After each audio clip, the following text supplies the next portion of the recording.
Hey there, I'm Tori and welcome back to my channel, where road trips and epic views are just part of the adventure. Today, we're trading wheels for a paddle and heading out on crystal clear water to explore the legendary sea caves of the Apostle Islands. If you love travel, camping, and getting a little lost in nature, make sure to hit the subscribe button. Let's dive in. Maybe not literally though. I'm doing a guided kayaking tour of the sea caves. I went with a guide company out of Bayfield, Wisconsin called Trek and Trail for mostly one reason. They were one of few, if not the only guide companies I could find that was allowing solo kayakers to sign up for anything. I ultimately did get placed in a kayak with another woman who was there by herself.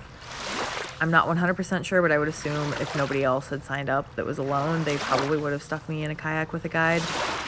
Ultimately, I would go with them again because they were fantastic. I would recommend them if you're ever in the area and you're going to try to kayak the sea caves or try to do anything there.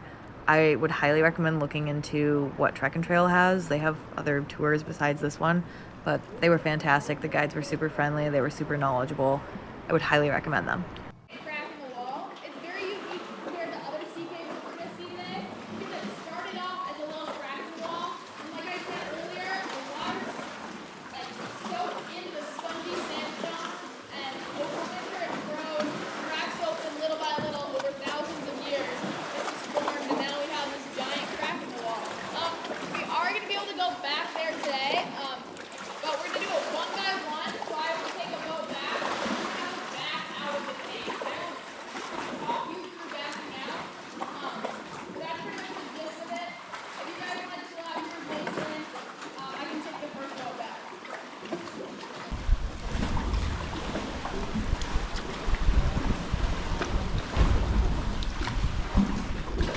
Alright. It kind of reminds me of Wisconsin Dells. Yeah? Oh, yeah. I've only been to the water parks there. Oh. Wow. These cracks.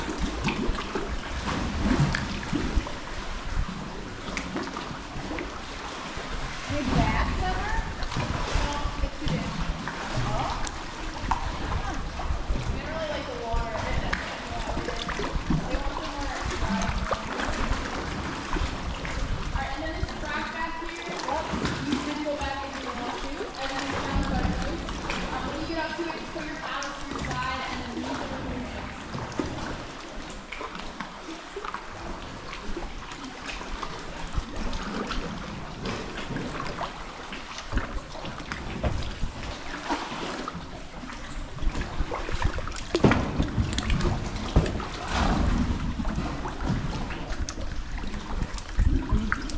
I gotta get my camera out. I cannot. Wow. Yeah, I'm filming this right now. Oh my goodness. This is so insane. I got a video. Wow. Oh my god.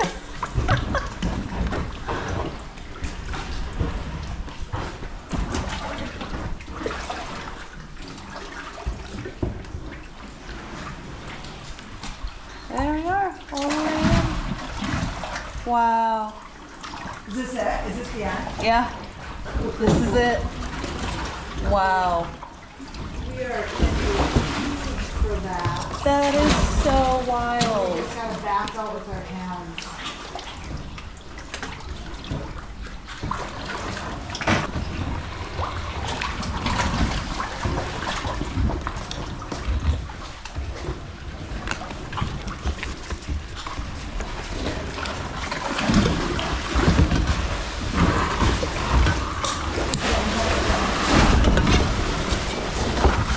All right.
Fossil Island National Lakeshore. I have been told that it's a Microsoft home screen. I just found out that that is actually a lie. Yep. So I won't. It's somewhere I else. won't lie to you guys. But it's also known as the Proposal Archway. My best friend in high school, her parents got engaged up on top of that rock. It's a really cool feature. I would definitely recommend taking your sunglasses off and looking at the vein that runs through the ceiling of the cave. It's really unique. But yeah, let's go on through. You stay right there. Shoot back in. And we're gonna try to stay to the left of this group inside.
Hershey? The Hershey? I didn't catch the full name. Hershey drop?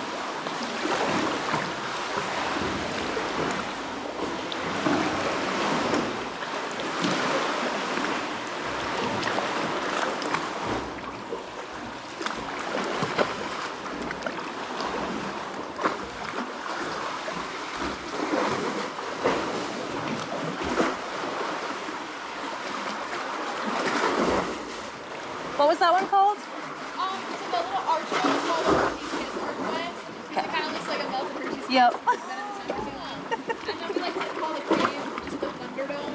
Because it's really loud. Especially when it's wavy, it sounds like thunder.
So weird getting like a breeze of cool air from one direction and like hot humid air from another.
washing back down, those walls of the sea cave act as kind of like a mirror, and as the waves come up, it reflects off of the mirror and comes back down, knocking into the next wave up in line and creating kind of a super wave.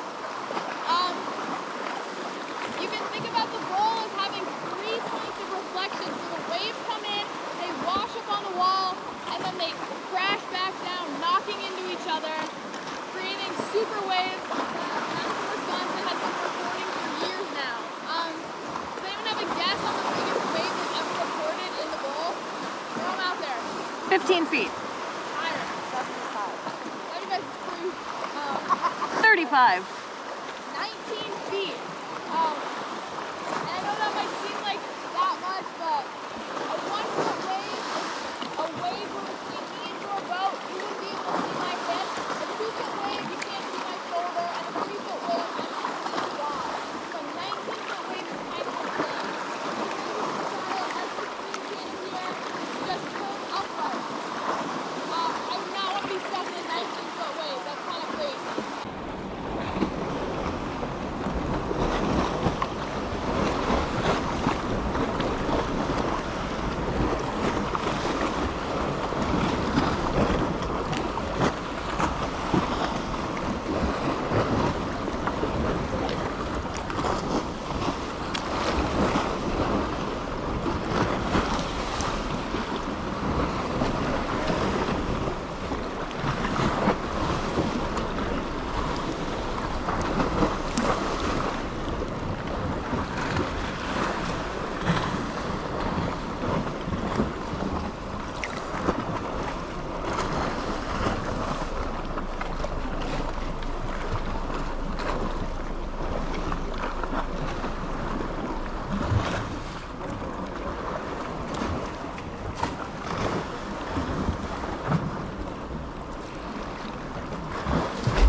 Oh, wow.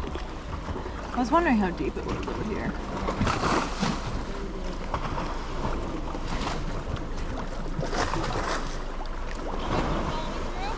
Absolutely.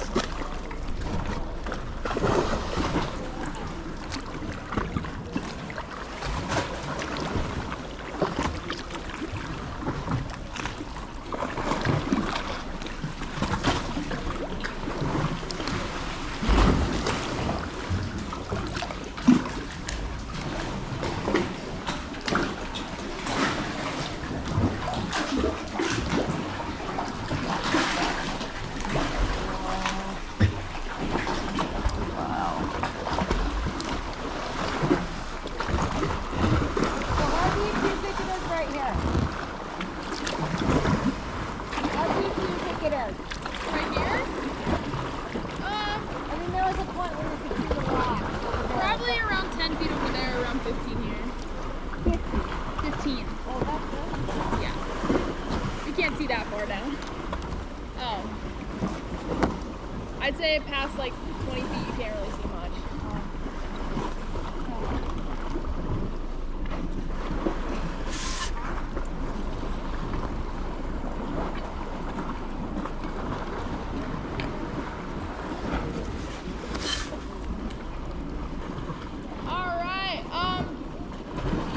Unfortunately, our turnaround spot for the day. So last water breaks. Let's take them right now.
was really cool.